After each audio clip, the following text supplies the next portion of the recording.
Okay, hello, my friends. My name is Gerdes. These are the three big stories for today. Actually, there's kind of a fourth, but it's a video of aerial drone fighting. So stay till the end. Okay, so Moscow decries U.S. move to allow weapons to be used on targets in Russia. Moscow is really unhappy about this.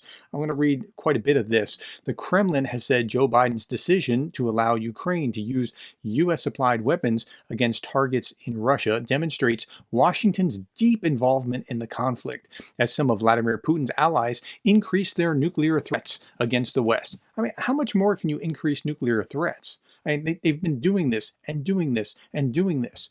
Dmitry Peskov told journalists on Friday that Moscow was already aware of attempts by Ukraine to strike targets on Russian territory with weapons provided by the U.S.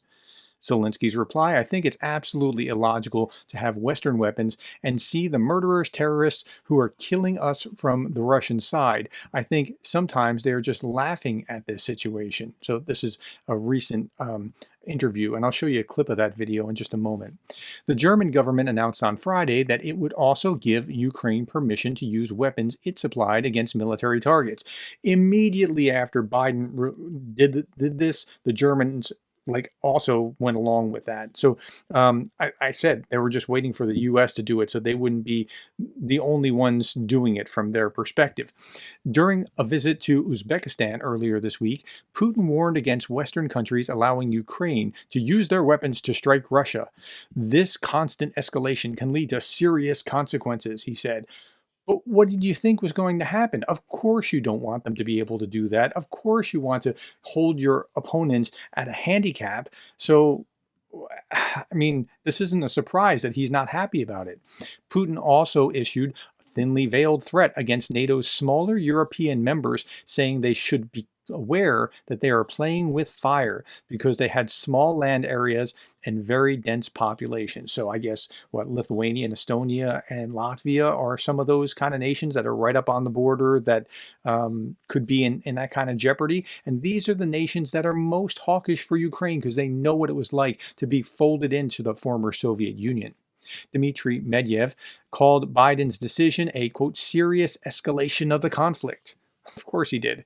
Medvedev said it would be a crucial mistake on the part of the West to believe that Russia was not ready to use tactical nuclear weapons against Ukraine. He also spoke of the potential to strike unnamed hostile countries with strategic nuclear weapons. This is, alas, neither intimidation nor bluffing. But he's been bluffing for the last 2 years. He's been saying, I'll show you. Look at this. Look at this. This is a list of where Putin and this is Darth Putin, partial list of threats of nuclear war by Russia that have been just bluffs. But this time we totally mean it. I showed this the other day. Yeah, I mean, and Reuters, TASS, Reuters, Moscow Times, all the way down, right? I mean, you can track it, and they just keep doing this. So it's nothing new, and it really is nothing new. Okay, so if you want to know which nations, by the way, have allowed Ukraine to use their weapons to strike, allows is in green, partially allows or limited strikes is in yellow, that's the US and Germany, and does not allow Italy. I think Italy is holding on till after this so that they can have better relations with Russia because they're kind of, yeah. Okay, so that's what Europe looks like at this point. Okay, next big story. Before we go to that, Russia is in the find out stage at the moment. Maybe next time stick to fighting in Donbass, or even better yet, don't do that. Just stay in your own country. Okay, next big story. Russian embassy in South Africa has posted a fake of a State Department spokesperson, Matthew Miller, telling a reporter that Belgorod has no civilians, and people are upset about this fake, but the fake is clearly a fake. Here's the New York Times talking about a deep fake of U.S. official appears after shift on Ukraine attacks in Russia. So, even under here it said the lip sync was off and Mr. Miller's shirt and tie changed color midway through. You guys aren't even good at your job when you're trying to create your propaganda. Just you have one job, just do it well. And okay, anyway, the 49-second video clip, which has an authentic feel despite telltale clues of manipulation, illustrates the growing threat of disinformation and especially so-called deepfake videos powered by artificial intelligence. Belgorod, quote, has essentially no civilians remaining, unquote, the video purports to show Mr. Miller saying at the State Department in response to a reporter's question, which was also manufactured. It's practically, this is another quote, it's practically full of military targets at this point, and we are seeing the same thing starting in the regions around there, unquote. And another quote by Mr. Miller, Russia needs to get the message that this is unacceptable. So again, this is a deep fake. Mr. Miller, who was traveling with the Secretary of State, Anthony Blinken, this week in Moldova and the Czech Republic, denounced the video in a statement. Quote, the Kremlin has made spreading disinformation a core strategy for misleading people both inside Russia and beyond its borders. He said, it's hard to think of a more convincing sign that your decisions aren't working out than having to resort to outright fakes to defend them to your own people, not to mention the rest of the world. Right. If you have to lie about something or pretend like you put up some image management, then you're not actually the thing that you're pretending to be. So I mean, that's a great answer. Okay.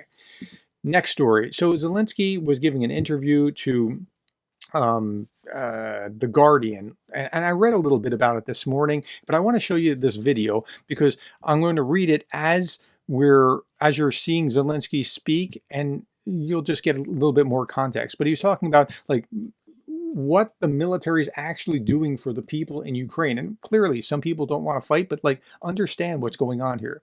Some people don't want to fight in the war. And I think that those are human beings. All of us are humans. But you can't say that everyone is running away.